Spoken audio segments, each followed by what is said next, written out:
Si un esprit entre ici, il entre avec sa propre atmosphère, son propre environnement. Vous voyagez et laissez votre environnement derrière vous, mais quand un esprit voyage, il transporte son environnement. C'est pourquoi vous parlez de choses comme la présence de Dieu. Vous savez ce que cela signifie? Lorsque vous voyez un esprit utiliser quelque chose, cette chose est conforme au caractère de cet esprit. Les choses des esprits sont donc en accord avec leur nature. Ainsi, si vous voulez recevoir des choses du nom de Dieu, vous devez avoir la nature de Dieu. C'est pourquoi, lorsque Dieu a créé l'homme avant de lui donner la terre qu'il avait créée, il a dit, « Faisons l'homme à notre image » Genèse 1 verset 26. Si vous n'avez pas ma nature, vous ne pouvez pas posséder mes ressources. Et au moment où la nature de l'homme a été altérée, Dieu l'a chassé du jardin, car les ressources de Dieu sont en accord avec la nature de Dieu. Et ainsi, quiconque veut recevoir les bénédictions de Dieu doit avoir du caractère. La Bible dit que Dieu résiste aux orgueilleux, mais qu'il accorde plus de grâce aux humbles. Donc, si le caractère est mauvais, la bénédiction ne peut pas couler. Un homme qui marchera dans ce que les esprits fournissent, l'Esprit de Dieu, doit avoir la révélation, il doit avoir la consécration et il doit avoir du caractère. Mais vous voyez, pour que vous marchiez dans ces réalités, il y a 3 structures que Dieu a bâties. Et tant que vous n'êtes pas formé par ces structures, vous ne pouvez jamais devenir ce que vous devez être. La première est Christ, la structure du monde. Tout ce que Dieu a à offrir commence et est capturé en Christ. Si vous n'avez pas Christ, vous ne pouvez pas recevoir ce que Dieu a à offrir. Nous devons donc recevoir Christ et nous devons apprendre Christ. Nous entrons littéralement en Christ. La première structure qui nous amène dans le domaine de l'abondance de Dieu est une personne appelée Christ. La Bible dit dans 1 Corinthiens 5 verset 17, « Si quelqu'un est en Christ Jésus, il a dit qu'il est une nouvelle créature. » Verset 18, il a dit, « Toutes choses sont passées. » Verset 17, « Toutes choses sont passées. Voici, toutes choses sont devenues nouvelles. » Et le verset 18 a dit, « Toutes ces choses viennent de Dieu. » Donc la première structure que Dieu a mise en place pour notre bénédiction est une personne appelée Christ. Il y a beaucoup de gens qui n'ont pas reçu Christ. Ils ne sont pas entrés en Christ. Ils n'apprennent pas Christ, mais ils veulent recevoir ce que Christ a à offrir. Vous devez être instruit en Christ pour être capable de marcher dans les bénédictions de Christ. Et vous savez, être instruit en Christ, c'est comprendre les œuvres achevées de Christ. C'est pourquoi j'ai commencé par vous dire que la révélation gouverne vos ressources. Vous ne pouvez pas entrer en Christ et vous ne pouvez pas être instruit par Christ si vous ne comprenez pas les œuvres achevées de Christ et la personne de Christ. La personne de Christ est qu'il est le Fils de Dieu. Je sais que la plupart d'entre vous y croient. Mais connaissez-vous les œuvres achevées, la mort, l'ensevelissement, la résurrection? Ce sont ces choses qui définiront votre réalité. Si vous avez une réalité en dehors de la mort, de l'ensevelissement et de la résurrection de Christ, vous serez une victime. Paul parlait dans 1 Corinthiens 15 du verset 1 au 4. Lisons ce passage rapidement pour que vous voyiez où un homme est censé se tenir. C'est une structure. Il a dit, « Je vous rappelle, frères, l'évangile que je vous ai annoncé, que vous avez reçu, et dans lequel vous persévérez. » Donc Christ n'est pas juste une personne. Il est un lieu où nous quelque chose en vous qui n'est pas bâti sur Christ, attendez que Satan vienne. Vous verrez l'impuissance de l'homme sans Christ. Les gens disent qu'ils font des affaires. Jésus n'est pas là. Alors ils viennent à l'église, une partie d'eux assistent au service, mais quand ils vont au marché, ils disent, mettez cela de côté. Voici le terrain des affaires. Attendez qu'un démon vous rencontre là-bas. Alors vous comprendrez que ceux qui sont dans les ténèbres, ils portent la méchanceté et le mal dans leurs affaires. Voyez ce que Paul a dit au verset 3, 1 Corinthiens 15. Il a dit, « Je vous ai enseigné avant tout, comme je l'avais aussi reçu, que Christ est mort pour nos péchés, selon les Écritures. » Qu'est-ce que cela signifie? Chaque fois que je me sens justifié, chaque fois que je me sens approuvé, chaque fois que je sens que Dieu me soutient et que Dieu me couvre, ce n'est pas à cause de moi, c'est à cause de Christ. C'est la mort de Christ qui m'apporte la justification. Pourquoi est-ce que j'espère me tenir devant Dieu demain? Parce que Jésus est mort pour moi. Quand je sors, pourquoi suis-je sûr que si j'invoque Dieu, il entendra et ne me verra pas comme un pécheur? C'est parce que Jésus est mort pour moi. Ma confiance réside dans le fait que lorsque Jésus est mort, un pécheur a été échangé pour un homme juste. Ma confiance est que lorsque Christ est mort, l'homme qui devait être couvert de honte a été échangé pour l'homme qui a été glorifié. Ma confiance est que lorsque Christ est mort, l'homme qui devait marcher dans le manque a été crucifié pour que l'homme qui marche dans l'abondance apparaisse. Donc toute la confiance que j'ai que Dieu à la fois pourvoira et m'acceptera est parce que Christ a pris ma place. C'est pourquoi la Bible dit dans 2 Corinthiens 5 verset 21, « Il a fait celui qui était sans péché devenir péché pour nous afin que nous devenions la justice de Dieu en Christ Jésus. » Donc tout ce que je suis, c'est parce que j'ai reçu de celui qui est mort pour moi. Mais cela ne s'arrête pas là. Paul a dit après qu'il soit mort, il a été enseveli. Vous savez ce que cela signifie? Cela signifie que je ne retournerai plus vers le vieil homme. Quand il a été crucifié et que mon péché a été crucifié, mon péché a aussi été enseveli. Cela signifie que le vieux caractère, je ne le désirerai plus. Quand il a été enseveli, ce que cela signifie, c'est que mes maladies ont été ensevelies. Cela signifie que je ne supposerai plus jamais que la maladie peut me dominer. Quand il a été enseveli, cela signifie que ma défaite a aussi été ensevelie. Donc je ne supposerai plus jamais que je peux être vaincu. Vous savez pourquoi? Le vieil homme n'a pas seulement été crucifié, mais il a été enseveli. Donc sur la force de l'ensevelissement, je ne penserai jamais à moi comme le vieil homme faible et déchu qui doit être jugé et condamné. Mais cela ne s'arrête toujours pas là. Paul est allé plus loin. Il a dit le 3e jour il est ressuscité d'entre les morts. L'implication de la résurrection d'entre les morts est qu'un homme nouveau est né. Donc ce nouvel homme, je me vois en Christ. Quand je parle, je crois que vous entendez Christ. Quand je vais dans un lieu, je crois que Christ est apparu. Parce que ce qui arrive, c'est que le vieil homme a été complètement tué et enseveli, mais un homme nouveau est né. Ce nouvel homme porte la justice de Christ. Ce nouvel homme porte la présence de Christ. Ce nouvel homme porte l'onction de Christ. Oh, nous voyageons à travers le monde. Qu'est-ce qui nous fait penser que lorsque nous voyageons à travers le monde, des miracles se produiront? C'est parce que nous venons dans l'onction de Jésus. Nous venons au nom de Jésus. Nous venons dans la puissance de Jésus. Nous venons dans la gloire de Jésus. Donc nous savons que ce n'est pas nous qu'ils reçoivent, c'est Christ qu'ils reçoivent. Parce que maintenant nous venons dans la similitude de Christ. C'est le premier lieu de victoire. Un homme doit se voir en Christ. Il y a des chrétiens aujourd'hui qui pensent qu'ils sont Yoruba et toute leur réalité est qu'ils sont Yoruba sur la base du patriotisme. Appréciez d'où vous venez. Il y a des chrétiens aujourd'hui qui pensent qu'ils sont Nigérians et toute la fierté de leur vie est qu'ils sont Nigérians. Vous êtes patriotiques. Appréciez le pays d'où vous venez. Mes frères et sœurs, nous sommes plus que des Nigérians. Nous sommes citoyens du ciel. Nous sommes porteurs de la vie de Dieu. Nous sommes représentants de Christ. Nous sommes ambassadeurs du ciel. Si vous dites que vous êtes juste Nigérian, attendez et voyez ce qui arrive aux Nigérians. Alors quand je sors, je ne renierai pas mon pays. Je suis un citoyen patriotique. Mais par-dessus tout, je sais que sur la force de la résurrection, quand je me présente, Christ se présente. Parce que comme il est, ainsi sommes-nous. Quand je me présente, Christ se présente. Donc quand les gens me rencontrent, je ne suppose pas qu'ils ont rencontré Mike. Je suppose qu'ils ont rencontré Christ parce que j'apporte sa présence. Quand je parle, je ne suppose pas que les gens entendent un jeune homme. Non, je suis trop jeune pour ce que je dis. Monsieur, quand je parle, je crois que les gens entendent Dieu. Dans Luc 10 verset 16, il dit quand ils vous entendent, ils m'entendent. Vous connaissez votre problème? Vous entrez dans cette salle de conférence avec votre diplôme de Harvard et vos 25 ans d'expérience dans les affaires et c'est tout ce avec quoi vous êtes entré. Mais malheureusement, les personnes avec qui vous entrez pour faire des affaires, ils viennent juste d'enterrer la Vierge hier. Donc ils viennent avec un esprit. Vous venez avec du papier. Vous saurez qu'il y a une différence entre l'homme qui vient comme un esprit et l'homme qui vient avec du papier. C'est pourquoi vous êtes plus intelligent, pourtant vous n'êtes pas choisi. C'est pourquoi vous serrez la main de quelqu'un, vous êtes paralysé. Parce que les affaires, ce n'est pas seulement l'économie. Les affaires, c'est le transfert d'esprit. Avec quel esprit êtes-vous entré? Quel esprit avez-vous apporté dans la réunion? Vous devez porter la conscience que quand vous venez, Christ vient. Il ne suffit pas d'aller à l'église. Quand vous sortez de l'église, qui sort de l'église? Est-ce juste un homme qui sort ou est-ce la justice de Dieu qui sort? Est-ce juste Pierre qui sort ou est-ce le porteur de la gloire de Dieu qui sort? Quand vous sortez, comment sortez-vous? Certains d'entre nous sortent comme des ambassadeurs du ciel. Certains d'entre nous sortent comme des porteurs de Dieu. Nous avons cette compréhension parce qu'il est mort, il a été enseveli et il est ressuscité. Non pour lui-même, mais pour nous. Vous pouvez me connaître hier comme un meurtrier, mais j'ai rencontré Christ. L'homme qui sort aujourd'hui n'est plus un meurtrier. L'homme qui sort aujourd'hui est la justice de Dieu. Vous pouvez me connaître hier comme un voleur, mais maintenant je suis venu en Christ. L'homme qui sort aujourd'hui n'est pas un voleur, c'est la justice de Dieu.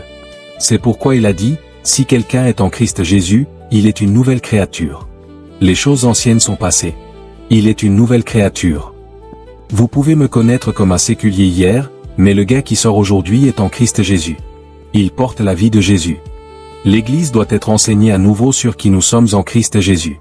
Je n'ai pas le temps parce que ce n'est pas mon objectif. Je vous aurais montré qu'en ce qui concerne Dieu, tout ce que vous avez appartient à Jésus. Quand vous sortez, il a dit allez au nom du Seigneur. En mon nom, sortez et chassez les démons. Donc le nom que vous utilisez n'est pas juste votre nom. Quand Dieu vous voit, il voit la justice de Christ. L'esprit que vous avez est l'esprit de Christ. L'onction sur votre vie est l'onction de Christ. Jésus a été oint du Saint-Esprit et de puissance, Actes 10 verset 38.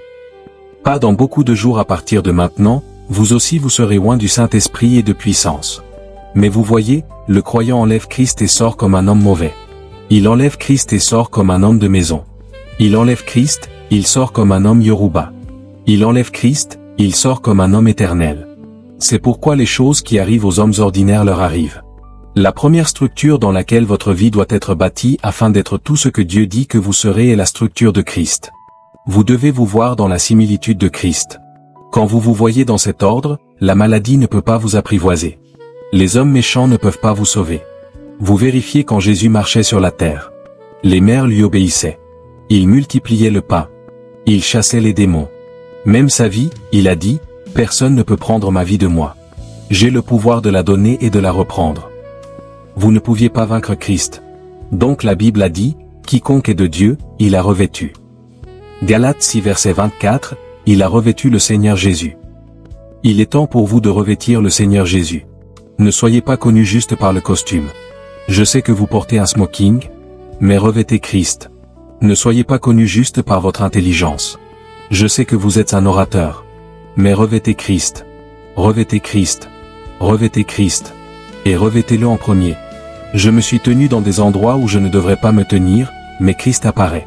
Je suis allé dans des endroits que je ne mérite pas, mais Christ apparaît. Et quand Christ apparaît, il suffit. Je vous dis qu'il suffit. Il suffit.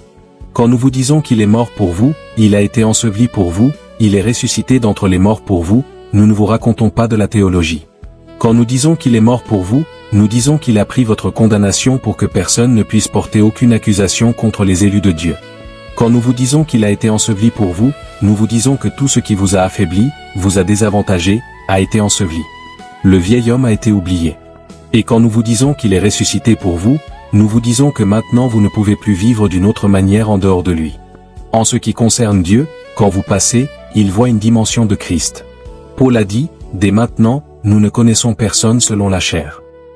La deuxième structure que Dieu a bâtie pour notre avantage est appelée le Saint-Esprit. Et c'est ce dont je veux parler ce matin.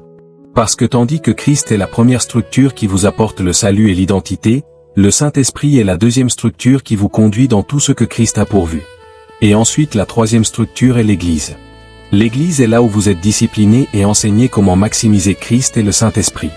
Sans l'Église, vous ne pourrez peut-être pas, même si vous êtes en Christ et que vous avez le Saint-Esprit, vous ne pourrez peut-être pas le maximiser ou les maximiser.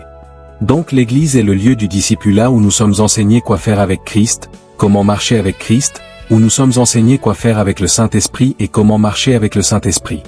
Donc avant que je parle du Saint-Esprit, laissez-moi faire quelques remarques sur l'Église.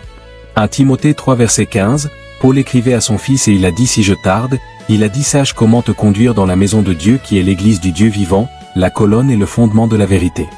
L'Église est la colonne et le fondement de la vérité. C'est là que vous êtes enseignés la vérité pour que vous soyez édifiés. Nous faisons des affaires ici et les affaires que nous faisons ici sont avec la parole et l'esprit. Nous vous enseignons quoi faire avec Christ et comment vivre en Christ et nous vous enseignons quoi faire avec le Saint-Esprit et comment vivre dans le Saint-Esprit, c'est le fondement de la vérité. Il a dit dans Éphésiens 4 verset 11, il a donné les uns comme apôtres, les autres comme prophètes, les autres comme évangélistes, les autres comme pasteurs et docteurs, pour le perfectionnement des saints. Le mot perfectionnement est le mot katismo. Cela signifie habilité avec la lumière. Et le but est que pour l'édification nous sommes équipés pour que nous puissions être bâtis en tant que corps. Et si vous lisez cette écriture, il a dit que nous ne grandissons pas juste.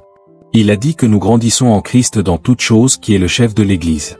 Donc le travail de l'Église est de vous enseigner, vous équiper jusqu'à ce qu'expérientiellement vous deveniez comme Jésus. Quand les hommes vous voient, vous leur direz que Jésus est le Seigneur et son serviteur. Sinon, ils vous prendront pour lui. Quand ils voient le surnaturel dans votre vie, ils seront tentés de vous appeler un Dieu. Alors vous dites, Non, je ne suis pas un Dieu. Je suis juste un enfant de Dieu. Il est le Seigneur. Donc, l'adoration n'est en fait pas une chanson. C'est la capacité de canaliser la gloire à Dieu par la révérence et la soumission. Mais si vous n'avez même pas la gloire à canaliser, comment pouvez-vous adorer? C'est pourquoi beaucoup chantent, personne n'adore parce qu'il n'y a pas de gloire. Quelqu'un sort du lit de la fornication et il chante avec une bonne voix. Si Dieu cherchait une voix, les anges feraient mieux. Mais l'Église vous bâtira.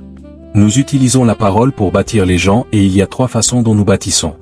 Numéro 1, c'est par des instructions. C'est pourquoi quand vous venez à l'Église vous êtes instruits.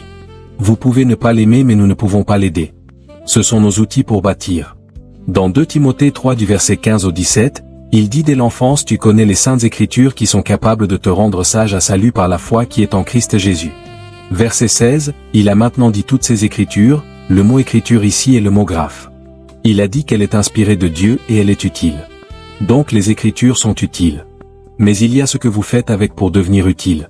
Numéro 1, si vous la recevez comme doctrine, si vous la recevez comme reproche, si vous la recevez comme correction, si vous la recevez comme instruction en justice, et il a dit quand ceci est fait, l'homme de Dieu, maintenant l'homme de Dieu n'est pas un prédicateur. L'homme de Dieu est celui qui vient de Dieu. Parce que quand je dis que quelque chose est de Dieu, je veux dire que c'est fait de Dieu. Si je dis que cette table est faite de marbre, cela signifie que c'est du marbre que cette table est. Donc quand nous disons qu'un homme est un homme de Dieu, nous voulons dire qu'il est de Dieu. Sa constitution est de Dieu. Donc quiconque est né de Dieu est un homme de Dieu. Et il a dit que l'homme de Dieu peut être complet. Bien sûr, il y a un aspect ecclésiastique à cela. Mais essentiellement parlant, l'homme de Dieu est celui qui est né de Dieu. Il a dit que cet homme quand il reçoit l'instruction de la parole, il est complet. Il est parfaitement propre à toute bonne œuvre. Donc la première façon dont l'Église vous bâtit est par l'instruction. Nous utilisons la parole pour vous instruire. Mais l'Église ne s'arrête pas là. Il y a un niveau plus élevé de marche avec la parole. Le deuxième niveau de marche avec la parole est de hausser votre conscience. Quand vous nous écoutez, vous écoutez au-delà de l'instruction. Il a dit les paroles que je vous dis, Jean 6 verset 63, elles sont esprit et elles sont vie. Donc quand nous enseignons, nous n'instruisons pas seulement, nous communiquons aussi l'esprit. C'est pourquoi parfois vous quittez l'église ou pendant que vous êtes à l'église, vous savez quoi faire dans vos affaires. La sagesse vient juste. Vous savez quoi faire avec vos amis.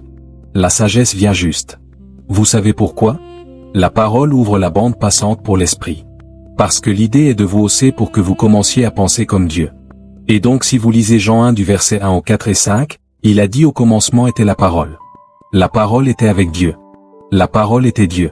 La même était au commencement avec Dieu. Toutes choses ont été faites par elle. Sans elle n'a rien été fait qui a été fait.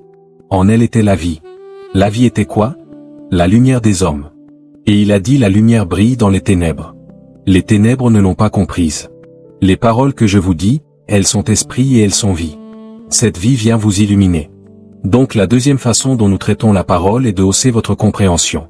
À ce niveau, la parole n'est pas juste une instruction. Ce n'est pas juste du graphe. La parole est maintenant logo. Vous savez ce qu'est le logo? La méthodologie de Dieu. La sagesse de Dieu.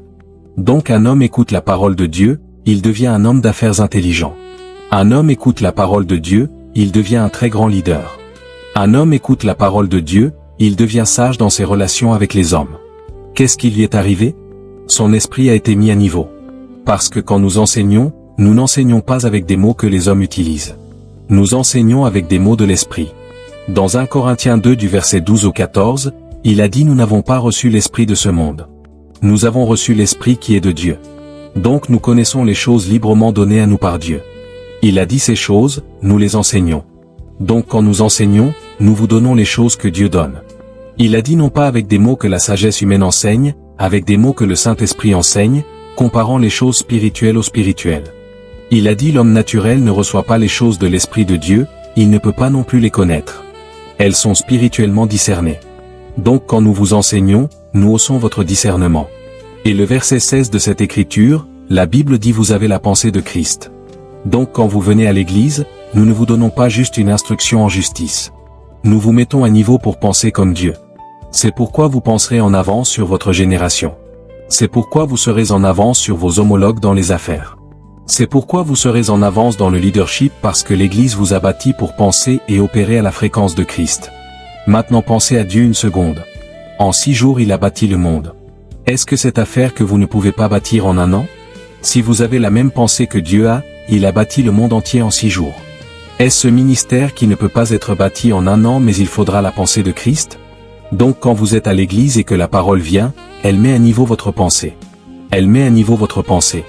Nous avons commencé notre travail à Abuja il y a 3 ans. Aujourd'hui par la miséricorde de Dieu nous avons des centres dans 22 nations. Ce n'est pas la vitesse d'un homme. Nous organisons l'école des fondations spirituelles. Nous l'annonçons seulement pour une semaine mais nous avons des gens qui s'inscrivent de 85 nations parce que c'est l'intelligence du Saint-Esprit, c'est la sagesse du Saint-Esprit. Écoutez, vous n'êtes pas censé lutter, soit vous ne vivez pas en Christ ou vous n'avez pas ouvert votre esprit aux enseignements qui viennent de l'autel. Quand vous venez ici, vous ne faites de faveur à personne. Vous êtes mis à niveau. Et au nom de Jésus, je parle sur quelqu'un. Vous sortirez de cette réunion et ce qui vous arrivera cette semaine sera plus grand que ce qui vous est arrivé cette année. Il a dit la maison a continué de grandir par la prophétie d'Agaï le prophète et Zacharie le fils d'Ido. Au nom de Jésus, tout ce qui vous combat, essayant de vous tirer vers le bas, alors que vous vous levez d'ici, vous vous élevez au-dessus d'eux. Dieu veut vous faire, mais il ne peut pas vous faire en dehors de Christ. Dieu veut vous faire, mais il ne peut pas vous faire en dehors des instructions que vous recevez à l'église. Ce sont les institutions de Dieu pour établir les hommes. Et c'est pourquoi l'enfer déteste l'église parce qu'il sait quand vous entrez ici vous entrerez comme un homme mais vous sortirez comme Christ. Satan sait, il dit je bâtirai mon église, les portes de l'enfer ne prévaudront pas. Cela signifie que la porte de l'enfer la combattra parce qu'il sait que quiconque entre ici n'est pas le même. Moi qui vous parle aujourd'hui, si ce n'était pas pour l'instruction de Dieu, j'aurais été un vagabond. Mais aujourd'hui vous impactez les nations. Les nations. Et les gens se demandent quand avez-vous commencé? Quel âge avez-vous? Qu'avez-vous lu? Non, j'ai attrapé un esprit. Certains d'entre vous, quelque chose commence à arriver dans votre vie. Les hommes vous regarderont et s'émerveilleront. Ils s'émerveilleront et toutes les questions qu'ils poseront seront fausses. Ils demanderont d'où vous venez, quel âge avez-vous, pourquoi êtes-vous comme ça? Mais ce n'est pas à propos de vous. Il y a un esprit dans l'homme. Le souffle du Tout-Puissant lui donne l'intelligence. Vous entrerez dans des royaumes qu'il sera impossible d'arriver. Mais ils ne peuvent pas nier votre évidence. Vous commencez une affaire il y a une semaine, un mois, et maintenant votre chiffre d'affaires est plus que quelqu'un qui a été là depuis 10 ans. Mais vos pas sont ordonnés. Il a dit les pas de l'homme juste sont ordonnés par le Seigneur. Donc les erreurs que les autres font et apprennent après 7 ans, vous les évitez en une semaine. Donc vous couvrez le kilométrage qu'ils couvrent en 10 ans en un mois. Je prophétise sur quelqu'un. Vous prenez de l'avance. Vous vous élevez au sommet. Vous entrez dans une dimension plus élevée. Recevez-le maintenant. L'Église est l'institution de Dieu. C'est le système de Dieu. C'est le collège de formation de Dieu. Et il vous forme par la parole et par l'esprit. Quelqu'un s'élève vers un nouveau royaume. Et vous savez ce qui arrive quand vous frappez le graphe, frappez le logo, alors vous n'êtes plus en contrôle. Le 3e niveau est le Réma. À ce point, ce n'est plus le pasteur qui parle. Il vous a déplacé vers un niveau où vous commencerez maintenant à entendre Dieu. Donc il prêche sur le jeûne. Dieu parle à votre cœur sur ce qu'il faut faire pour devenir un roi. Ils enseignent sur l'évangélisation et Dieu parle à votre cœur comment prendre la parole pour que vous n'évangélisiez pas juste d'une croisade à une autre, vous conquérez les nations. Et ensuite le pasteur prêche un sujet, Dieu vous parle un autre sujet. Il parle de prospérité et Dieu vous convainc au sujet du péché que vous avez caché pendant 10 ans. À ce point, ce n'est plus un homme. Vous êtes entré dans le Réma. C'est quand Dieu fait de vous un outil de combat. Vous savez pourquoi? Quand le Réma vient, c'est la puissance de Dieu. Donc tout ce que vous faites en réponse au Réma est un amplificateur de la capacité de Dieu. C'est là que vous devenez un tuyau de conduit. Donc quand Dieu parle, vous l'amplifiez. Quand Dieu parle, vous l'amplifiez. C'est quand nous deviendrons une merveille pour notre génération. Mais Dieu commencera par les instructions ou le graphe. Il vous élèvera dans l'intelligence de Dieu ou le logo. Ensuite il vous amène dans le Réma. Oh, j'adore quand le Réma coule. Il y a des fois où vous enseignez et il vient et Dieu vous dit quelqu'un est assis sur la gauche est aveugle. Le moment où vous dites les yeux s'ouvrent. Vous n'avez pas besoin d'utiliser aucun effort. C'est la capacité de Dieu. Vous enseignez. Vous enseignez et Dieu vous dit quelqu'un est assis sur votre droite, il ne peut pas marcher. Il est libre. Vous le dites juste et quelqu'un qui était estropié pendant 10 ans commence soudainement à marcher. Vous savez la façon dont le Réma fonctionne et Dieu marchant à travers vous. Donc Dieu vous utilise comme son amplificateur. Tout ce qu'il veut dire, il se rétrécit en vous et ensuite quand il le fait à travers vous, les gens vous entendront parler, mais la réponse qu'ils verront est la puissance de Dieu, c'est le Réma. C'est ce que Dieu vous a amené à l'Église pour faire. Il vous a amené à l'Église pour qu'il vous élève et que vous deveniez son extension. Parce qu'il y a beaucoup de gens que Dieu paralyse. Quand Dieu est en vous, s'il dit bouger et que vous ne bougez pas, vous le paralysez. Et il y a beaucoup de gens en qui Dieu dort parce que Jésus dort dans les bateaux des gens. Mais au nom de Jésus, alors que vous sortez à partir d'aujourd'hui, Dieu vous utilisera comme son fil d'extension. Alors que vous sortez de cette réunion, Dieu vous utilisera comme son amplificateur. Au nom de Jésus-Christ, prenez vos sièges pour un moment. Laissez-moi essayer de conclure. Je suis venu vous enseigner au sujet de la puissance du Saint-Esprit parce que le Saint-Esprit est la troisième structure que Dieu utilise pour amener les hommes à la gloire. Quand vous trouvez quelqu'un opérant sur la terre à pleine capacité comme Dieu l'a conçu, il se tient en Christ. Il fonctionne par le Saint-Esprit et il est habilité et éduqué et discipulé par l'Église. Ces trois choses sont non négociables. L'Église peut ne pas être une institution mais un ou deux doivent se rassembler pour l'aider. C'est comme ça que les hommes réalisent leur potentiel. Maintenant, pourquoi est-il important pour vous d'opérer dans la puissance du Saint-Esprit? Je vous donne quelques raisons. Numéro 1, le Saint-Esprit est celui qui vous apporte l'expérience régénératrice. Sans le Saint-Esprit, même si vous entendez la parole de Dieu, vous ne pouvez pas naître de nouveau. Vous êtes né de nouveau parce que quand vous avez entendu la parole au sujet de Christ, le Saint-Esprit vous a apporté le témoignage. Dans Jean chapitre 3, si vous lisez le verset 3, le verset 5 et le verset 6, Nicodème est venu à Jésus et a essayé de demander pourquoi Jésus était la façon dont il était. Et Jésus a répondu et lui a dit, « En vérité, je te le dis, à moins qu'un homme ne naisse de nouveau, il ne peut pas voir le royaume. » Et Nicodème lui a demandé, « Comment un homme qui est grand peut-il naître de nouveau? Vais-je entrer une deuxième fois dans le sein de ma mère ?» Et Jésus a répondu, « En vérité, c'est-à-dire très certainement. Les gens mourront de maladie. Vous ne saurez pas pourquoi vous êtes en bonne santé. Il n'y avait aucun faible parmi la tribu. Je prophétise sur quelqu'un. Vous marcherez dans les propensions de la présence. Asseyez-vous pour un moment. Pourquoi avons-nous besoin du Saint-Esprit? Le Saint-Esprit enseigne, guide et nous conduit dans toute la vérité. Il a dit si vous êtes sur le mauvais chemin vous entendrez une voix derrière vous disant c'est le chemin à suivre. Nous n'avons pas la précision parce que nous sommes si expérimentés. En fait, nous sommes très naïfs. Mais la raison pour laquelle nous avons la précision est parce qu'il y a un guide. Dans Jean 16 verset 13, il dit quand l'Esprit de vérité viendra, il a dit qu'il vous guidera dans toutes les réalités. Dans Jean 14 verset 26, il a dit le Saint-Esprit vous enseignera toutes choses et il vous rappellera toutes choses. C'est pourquoi vous devenez plus sage que vos enseignants parce que ce n'est pas vous juste essayant d'être intelligent. C'est vous étant guidé. C'est pourquoi vous avez besoin du Saint-Esprit. Voyez, il y a beaucoup d'investissements qui auront l'air beaux, mais quand vous voulez mettre votre argent, vous verrez un signal. Non. Rien n'a de sens, mais vous ne pouvez pas nier la voix. Non. Un ami vient vers vous, il est si gentil, si attentionné, si gracieux, vous voulez ouvrir vos bras et vous entendez non. Vous savez pourquoi beaucoup de gens sont détruits? Ils introduisent des étrangers dans leur chambre et ils sortent avec leur mari. Vous voyez quelqu'un aujourd'hui dire c'est ma sœur, c'est mon frère et il entre dans votre chambre, tous les secrets de vos affaires sont montrés mais ce sont des serpents. Pourquoi les hommes feraient-ils une telle erreur? Ils ont fait taire le guide, ils n'ont pas entendu le Saint-Esprit. Donc quand nous parlons du Saint-Esprit, c'est parce qu'il est une bénédiction et il est la bénédiction. Il vous guidera. Numéro 4, pourquoi avez-vous besoin du Saint-Esprit? Il produira le caractère de Christ en vous. Si vous pensez que vous vivrez au-dessus du péché seulement par la discipline, vous plaisantez. Le péché est spirituel. Vous commencerez avec la discipline et vous continuerez à utiliser la discipline, mais par-dessus la discipline, vous aurez besoin du Saint-Esprit pour multiplier la chair. La Bible a dit dans Romains 8 verset 13, « Si vous vivez selon la chair, vous mourrez. » Il a dit, « Mais si par l'Esprit vous faites mourir les actions de la chair, il a dit vous vivrez. » Quand vous trouvez un homme qui vit saint, il est habilité par le Saint-Esprit. Nous commencerons avec des instructions et de la discipline, mais un point viendra que cette nature mauvaise, l'Esprit doit vous aider. Donc quand le Saint-Esprit vient, il multiplie. Paul a lutté et cela n'a pas fonctionné. Allez lire Romains chapitre 7 du verset 20 au 25 et Romains chapitre 8 du verset 1 au 6. Vous verrez Paul a lutté jusqu'à ce que Paul s'appelle lui-même un homme misérable parce qu'il a dit il y a une loi dans mon esprit qui veut plaire à Dieu. Il a dit mais chaque fois que j'essaie de plaire à Dieu, il y a une autre loi dans mes membres appelée la loi du péché et de la mort. Cette loi m'asservira toujours. Jusqu'à ce qu'ils disent maintenant dans Romains 8 verset 2 que la loi de l'Esprit de Christ qui est en Christ Jésus l'a libéré. Donc si le Saint-Esprit n'est pas permis, votre chair régnera sur vous. Donc la raison pour laquelle nous réclamons le Saint-Esprit est parce qu'il est la puissance pour une vie sainte.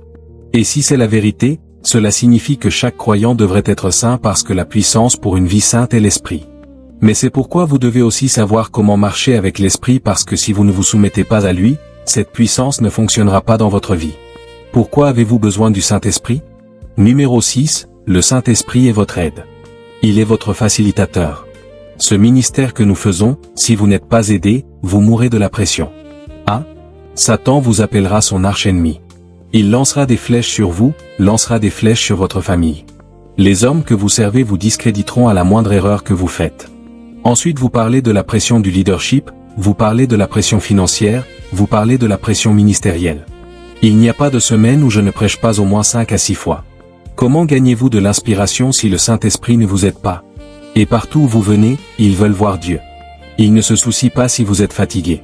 Mais quand vous venez là, l'Esprit s'élève à votre intérieur. Il s'élève à votre intérieur. Il y a des fois où je voyage aussi longtemps que 14 heures de vol direct. J'ai volé de Melbourne à Doha, 14 heures dans l'air.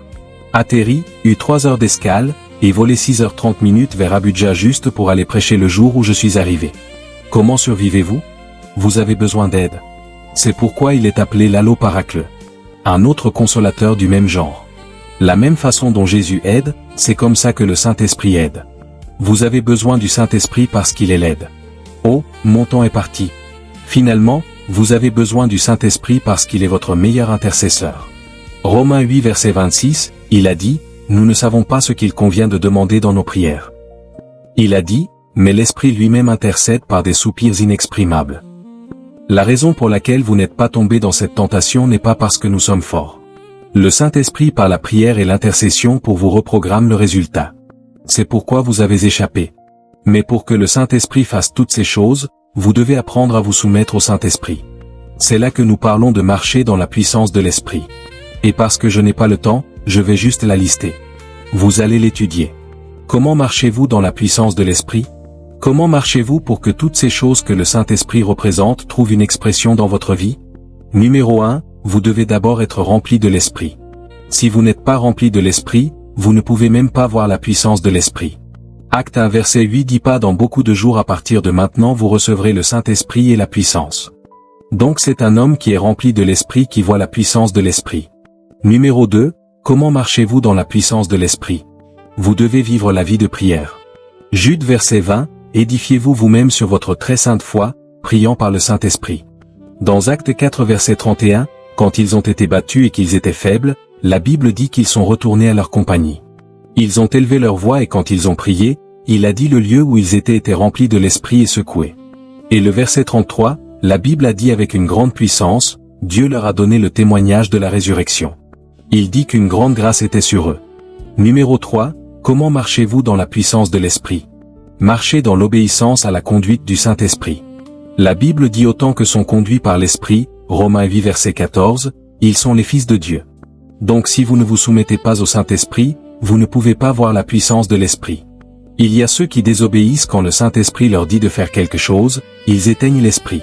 Et il y a ceux qui désobéissent quand le Saint-Esprit leur dit de ne pas faire quelque chose, ils attristent l'Esprit. Ceux qui éteignent et attristent l'Esprit ne peuvent pas voir la puissance de l'Esprit.